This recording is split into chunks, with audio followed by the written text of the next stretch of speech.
Hi, I'm Damara. I am a senior at Mount Lake Terrace High School. My name is Ryan McClelland, and I'm a senior at Linwood High School. Hi, I'm Mackenzie. I'm a senior at Linwood High School. From like 8th grade to freshman year, through all that, I was dealing with the courts because of attendance. I just was nervous about high school, and so I just got anxiety, and so I never went. Even though I grew up in a Christian family, I started getting distance from Jesus when I entered middle school. It was mostly because a lot of kids in my middle school didn't really follow Jesus or didn't go to church ever, and so I didn't really think it was the cool thing to do. When I was little, my peers and my friends used the word divorce so many times to talk about their parents and the relationship they had. I never thought that the word would be incorporated in my family at such a young age. My parents separated when I was in the 3rd grade, and I became hopeless. I was nervous, I was scared, I didn't know what to do, I didn't know how to react. That year they took me out of school one day with handcuffs. I was just crying. I just thought it was the most terrible thing in the world. I found out my mom was addicted to pills. My hometown, Darrington, they were destroyed from the Oso mudslide. My Aunt Anna died from cancer. My lizard died. I just thought the whole year was crumbling and thinking like, why me? Why did this have to happen? My mom would ask me if I wanted to go to church, and I would say no, or I'd rather just stay home, play video games, because I didn't really want to waste my time going there or sitting through a sermon. And then that followed on Sunday nights when there's youth group. I'd occasionally go, but it became less frequent throughout middle school and going into high school. I'd be reading my Bible less, praying less, and I had really very few friends who even were Christians or who I felt comfortable speaking to Jesus about. My dad moved out, lived on his own. My mom and I moved up north because she thought things would be better for us. I moved to a new school, I had new friends, I even got a puppy that summer. I thought everything was going to be okay. I had no foundation, I had no friends to talk to, I had no one to turn to for comfort. I was scared. Summer before my sophomore year, my friend Chloe invited me to a Young Life camp in Oregon, and I thought it would be awesome because it just sounded really cool to live with Jesus. That summer, I did open my heart, and I just felt like fireworks were bursting out, and I was just really happy and excited about that. I was going to church every now and then with my Young Life leader, Ariel, and I just thought it was pretty good, and then just life complications happened.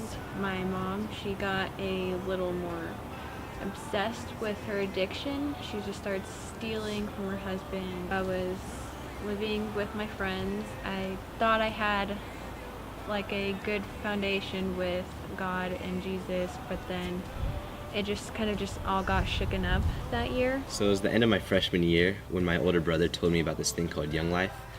And it was this club that gets together every Monday night where kids from the high school will meet up, sing songs, hang out, eat snacks. At the end of the night of Young Life, a leader will share their walk with Jesus and kind of give a word about God for kids to kind of learn and get an idea what that's about. So going to that really just like kind of opened my eyes, because seeing that all these kids from the same high school that I go to are going to this club to learn about Jesus kind of inspired me. It made me more comfortable talking to my own friends and inviting them to come. People were afraid to sit with me at lunch. On a Monday, at lunch, 2 girls came up and sat by me. Had no idea who they were, but I was excited that people actually wanted to sit with me. They invited me to this thing called Young Life. They said their names were Brittany and Victoria, and they couldn't wait to have me there. I hadn't even given them an answer yet. They told me that it was Blacklight Club, that we were going to be listening to music and playing games and eating food, having fun. I was in 6th grade, and my 8th grade friends were going. Of course I wanted to go. I wanted to be just like them. What else was I going to do that night? I went, and it was probably the best decision I've ever made. It was the end of my sophomore year where I invited all my friends to the last Young Life. My Young Life leader, Phil, told me to bring people. It's going to be a lot of fun. So we all went across the street to where our Young Life was being held, and we just had a lot of fun. All of them had a blast. I knew I wanted to go to Young Life camp, but it was expensive. My leaders told me that I was able to fundraise. I didn't pay a dime of my own money to go to camp. I fundraised it all. And I had fun when I fundraised it. I had fun with my leaders. I had fun with my friends. It was a good time. At the end of my sophomore year, my Young Life leader, Adrian, told me that another Young Life leader, Danny, and her husband were willing to welcome me into their family.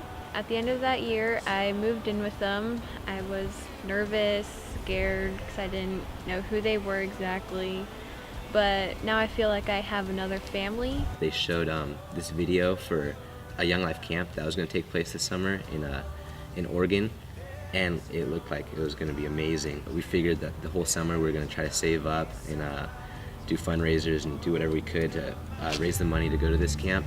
Through the help of Phil and other Young Life leaders and other people, we were able to make it to the camp. It was honestly life-changing. At the end of the week, I had a one-on-one conversation with my Young Life leader, Phil. He was able to reach out to me, and at that point I felt really comfortable opening up to him, telling him how my relationship with God was at the time and how I wanted to grow. My friends and I got a chance to go to work crew at the same camp in Oregon. Like, we were behind the scenes for other kids that came to a weekend of camp, and we would do dishes, bus tables, and just clean and kind of make the camp experience good for the campers that came. It just kind of grew us all closer. I met people who wanted to know who I was, who wanted to have fun with me and be part of this thing called Young Life with me. I had leaders who were happy to see me, who gave me big hugs and shared smiles with me every time they saw me in the hallways or outside of school at my sporting events. I had people that wanted to get to know who I was. I knew that they were excited to know me, and I was hoping that there was someone else that wanted to get to know me more. I met Jesus in the field at Young Life Camp. I sat there and I wondered, why me? Why does someone want to love me and know me this much? I just remember feeling overwhelmed with happiness, though. It was a good feeling. I had the opportunities to finally get a job, get my license, and grow in my faith with Jesus. I finally got baptized. I've been praying a lot more. I've gone to church every Sunday. Occasionally we go to South Everett and help teach kids about Jesus and God. Seeing their faith growing with them, it makes me just excited for that and even more hopeful for the life I have come to grow in. Since we've all gotten involved in Young Life, God has really given me the tools I need just to continue to build my relationship with Him, whether it's through my Young Life leaders or my friends. I always have family and people to talk to when I need them. My Young Life leaders are some of the most amazing people I know. I know that the people that I've met through Young Life will be my lifelong friends. They make me feel important. My leaders make me feel important, and God makes me feel important. After high school, I'm not exactly sure what I'm planning to do, but I'm hoping maybe military or maybe becoming a nurse. I'm just excited for what's next to come because I am so happy that it's with Jesus. The community I've been a part of has really just helped me grow in my own faith, and I'm truly blessed to be a part of Young Life. I knew that I wanted to pursue this relationship. I knew that I wanted to be in a relationship with someone I could call my father, someone that wanted to be there for me. I feel important to people who are there and a God who I know is there. And for that, I'm forever grateful.